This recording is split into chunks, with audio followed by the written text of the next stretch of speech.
बिस्मिल्लाहिर्रहमानिर्रहीम इय्याक नअबुदु व इय्याक नस्तईन। मेरे पाकिस्तानियों, आज IMF के डेलीगेशन से मैंने मीटिंग की और मेरी टीम ने, और इस मीटिंग का मकसद जिस तरह सबको अंदाज़ा होगा, वो मीटिंग का मकसद ये था कि IMF एक 9 महीने के लिए एक प्रोग्राम लेके आ रहा है जिसको स्टैंड बाय एग्रीमेंट कहते हैं। ये क्यों लेके आ रहा है? क्योंकि अगर ये IMF का अब कर्जा जो $3 अरब का इनको नहीं मिलता, तो ये याद रखें कि पाकिस्तान, जो मैं आज से साल पहले कह रहा था, बल्कि 13 महीने पहले मैंने जब कहा, तो मेरे ऊपर इन्होंने कहा गद्दारी का केस करना चाहिए। सारा शोर मच गया कि इमरान खान मुल्क के अंदर एक वो फिजा बना रहा है जिससे मुल्क की मैशत को नुकसान होगा। मैं ये कह रहा था कि जिस तरह ये हुकूमत जा रही है, पाकिस्तान को डिफ़ॉल्ट का खदशा है। डिफ़ॉल्ट का पहले मतलब समझ ले क्या है। डिफ़ॉल्ट का मतलब ये है कि अगर इनके अभी पिछले महीने 38% महंगाई थी, जो पाकिस्तान की तारीख की सबसे ज़्यादा है, तो अगर पाकिस्तान डिफ़ॉल्ट कर जाता है, यानी अपने कर्जे वापस नहीं कर सकता, तो ये इससे दुगनी हो जाएगी, ये 60% पे पहुंच जाएगी।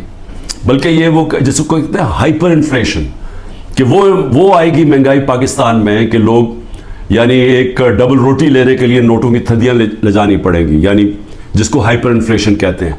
उससे कमज़ोर तो बिल्कुल ही पिस जाता है ना। तनख्वाहदार तबका जो आज बड़े बुरे हालात में है, इससे बहुत दुगने बुरे हालात होते हैं अगर डिफ़ॉल्ट करता है। और सिर्फ फ़ायदा किनको होता है? जिन्होंने डॉलर में पैसा रखा हुआ है, जो मुल्क से बाहर हैं। ये जो लोग ऊपर आज हुकूमत कर रहे हैं, जिनके सारे पैसे बाहर पड़े हुए हैं, अरबों डॉलर बाहर पड़ा है, इनको तो कोई फ़र्क नहीं पड़ेगा, लेकिन पाकिस्तान के अंदर लोग पिस जाएंगे। तो लिहाजा हमने फिर IMF को हमने कहा कि ठीक है, हम इसको, आपकी ये जो स्टैंड बाय एग्रीमेंट है, ये तब तक एंडोर्स करते हैं जब तक इलेक्शन होकर एक नई गवर्नमेंट नहीं आती। जो नई गवर्नमेंट आएगी, जाहिर है वो अपना फिर से अपने प्रोग्राम के तहत IMF से बातचीत करेगी। लेकिन सिर्फ मैं एक चीज़ कहना चाहता हूँ आज, कि यही जब हमें मुश्किल पड़ी थी फैटफ के ऊपर, फैटफ की हमें ब्लैक लिस्ट पे हमें खदशा था कि हमें डालने लगे हैं। हमें पार्लियामेंट के अंदर एक कानून पास करना था। तो जब हमने ऑपोजिशन को कानून पास करने का कहा, क्योंकि अगर ब्लैक लिस्ट पे आ जाए तो वो भी पाकिस्तान में सैंक्शंस लग जाती हैं, वो फिर वही हालात बनने शुरू हो जाते हैं जो कि एक डिफ़ॉल्ट से होते हैं, यानी फाइनेंसिंग ख़त्म हो जाती है बाहर से, उस चीज़ें महंगी हो जाती है, महंगाई होती है, गुर्बत बढ़ जाती है। तो उससे बचने के लिए हमने वो लेजिस्लेशन पास कर दी थी असेंबली में। तो जब हमने ये PDM के लोगों को कहा कि ये हमारी मदद करें लेजिस्लेशन पास करने में, तो इन्होंने आगे से कहा कि पहले हमें NRO दो, नैब के अंदर चेंजेस लेके आओ, जो हमारे ऊपर पहले इनके दौर के जो करप्शन के केसेस थे वो माफ़ करो, और अगर वो आप नहीं करेंगे तो हम आपके साथ नहीं देंगे। और हमने वो NRO नहीं दिया, इन्होंने साथ नहीं दिया। इसके बावजूद हमने फिर वो, अल्लाह का करम है कि हम वो लेजिस्लेशन पास कर गए, और आज जो फैक्ट से निकले हैं वो बहुत बड़ी चीज़ थी, वो जो हमने कानून पास किया था। तो मैं सिर्फ ये कहना चाहता हूँ कि आपको सिर्फ फ़र्क पता चल जाना चाहिए कि ये वो लोग थे जो अपनी करप्शन के लिए हमें ब्लैकमेल कर रहे थे, करप्शन बचाने के लिए। आज ये हालात हैं जब हम इनकी मदद कर रहे हैं, क्योंकि हम IMF को क्यों चाहिए कि हमारी मदद क्यों चाहिए? उन्हें पता है कि आगे केयर टेकर गवर्नमेंट आ रही है, इलेक्शन जब आएंगे केयर टेकर गवर्नमेंट ये नहीं कर सकती, तो उनको चाहिए कि सारी पार्टीज का कंसेंसस चाहिए। हम सिर्फ मदद पाकिस्तान के लिए कर रहे हैं, जबकि 10,000 हमारे कारकुन जेलों में हैं। आज जो हमारी इकोनॉमिक टीम थी वो सारी अंडरग्राउंड है, उनको इकट्ठा किया, जूम के ऊपर लिया। मेरे ऊपर 180 केसेस बन चुके हैं।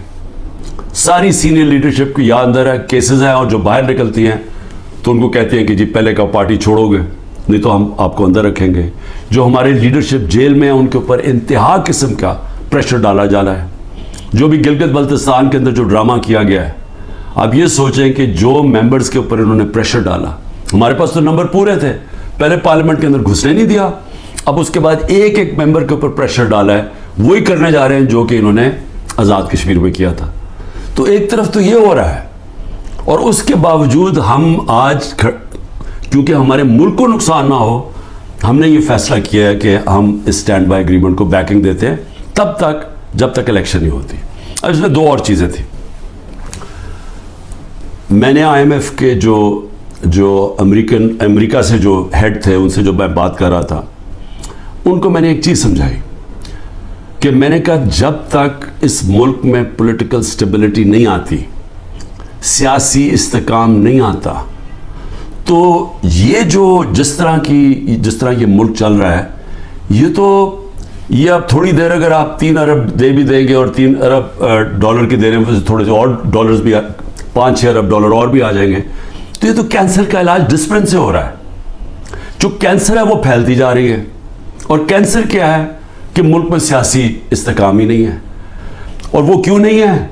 क्योंकि ये सब पार्टीज ने मिलके और साथ एस्टेब्लिशमेंट, क्योंकि तहरीक इंसाफ इक़्तिदार में ना आए, इलेक्शन तब करवाएंगे जब ये समझते हैं कि पार्टी तहरीक इंसाफ इलेक्शन नहीं लड़ सकेगी। जब उनको ऊपर इतना दबाव डालेंगे, उसको इस तरह क्रश करेंगे कि जब वो बिल्कुल इलेक्शन नहीं लड़ सकेगी तब इलेक्शन करवाएंगे। मैं आज अपनी कौम के सामने कहना चाहता हूं कि ये जब से रजीम चेंज हुआ है, जब से हमारी गवर्नमेंट कराई है, तब से कोशिश कर रहे हैं पार्टी को ख़त्म करने की। और कोई इनको जो सब ऊपर पावर में बैठ के तहरीक इंसाफ को ख़त्म करने की कोशिश कर रहे हैं, इनको कोई मुल्क की फिक्र नहीं है। इन्होंने जो पाकिस्तान की मायशत से किया, मैं आपको फिर कहता हूँ दुश्मन भी ना करें। मीडिया कंट्रोल कर लिया है, एक कंट्रोल मीडिया एक बात करता जा रहा है कि जो हो ये तो पीछे से ये तहरीक इंसाफ की वजह से सारी मुश्किलात आई हैं। फिर से मैं कहता हूं कि हर साल शाया होता है इकोनॉमिक सर्वे ऑफ पाकिस्तान। जरा इकोनॉमिक सर्वे ऑफ पाकिस्तान में देख तो लें कि बैंकरप्ट गवर्नमेंट 2018 में मिली, और कोरोना के बावजूद कैसे 6% पाकिस्तान की मायशत आगे बढ़ रही थी, ग्रोथ रेट थी। 2 आखिरी सालों में जो एवरेज थी वो 6% थी। तो कितनी दफा पाकिस्तान की मायशत इतनी तेजी से ऊपर गई है। इंडस्ट्री बढ़ रही थी, दौलत में इजाफा था, पर कैपिटा इनकम बन रही थी, टैक्स बढ़ रहे थे, एक्सपोर्ट्स बढ़ रही थी, रेमिटेंसेस बढ़ रही थी।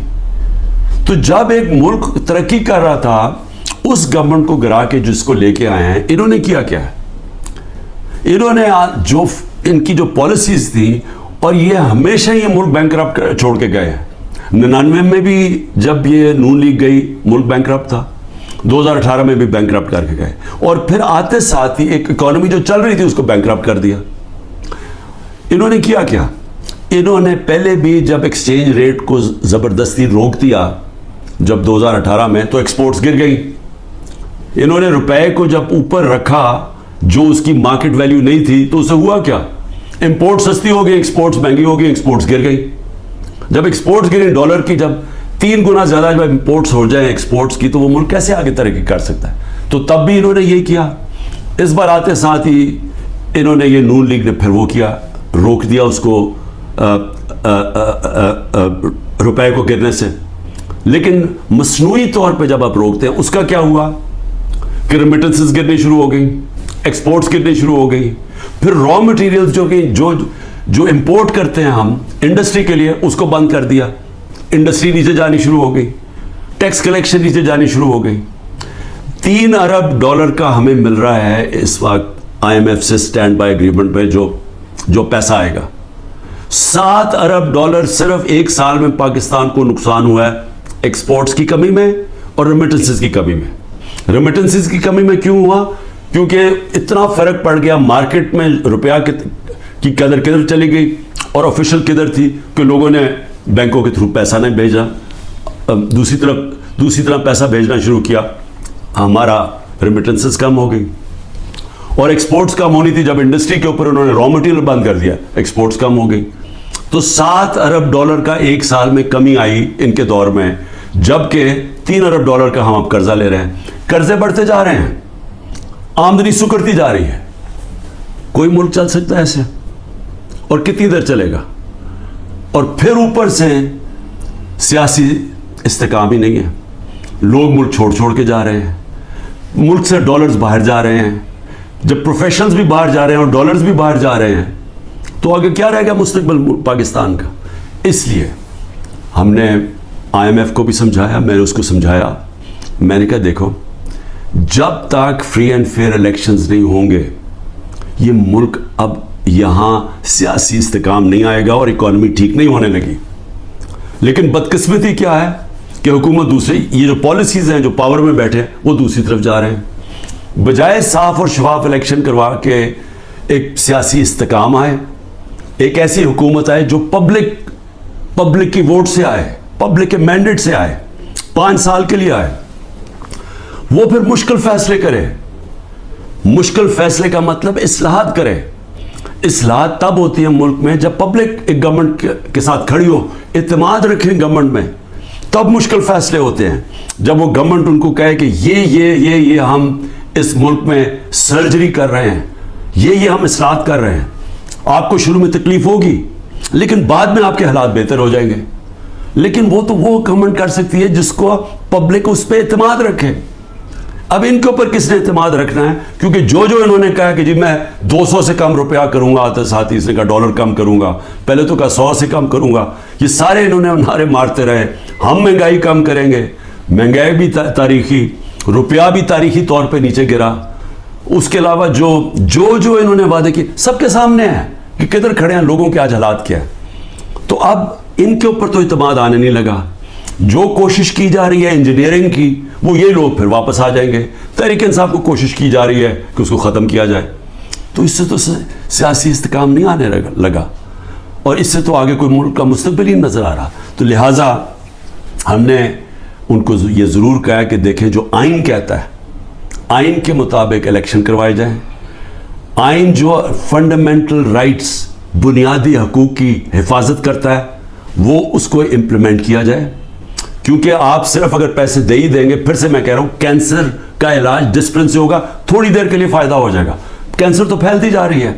कैंसर तो तब खत्म होगी इस मुल्क में, काट के जब निकाली जाएगी, जब एक मैंडेट वाली पब्लिक की बैकिंग से गवर्नमेंट आएगी, वो मैंडेट उसके पास होगा, वो फिर एक वो सर्जरी काट करके जो इस मुल्क के अंदर जो गलत चीज़ें आ गई हैं, जो हमारी मुल्क के अंदर इस्लाहात चाहिए, जो मुश्किल फैसले चाहिए, जो रूल ऑफ लॉ, कानून की बालादस्ती कायम करें, ताकि मुल्क में बाहर से इन्वेस्टमेंट आए, सरमायाकारी होगी तो दौलत के अंदर इजाफा होगा, वो दौलत में इजाफा होगा तो टैक्स, ये जो कर्जे वापस करेंगे, वो दौलत में इजाफा तो होने नहीं लगा अगर ये जो आज जंगल का कानून है।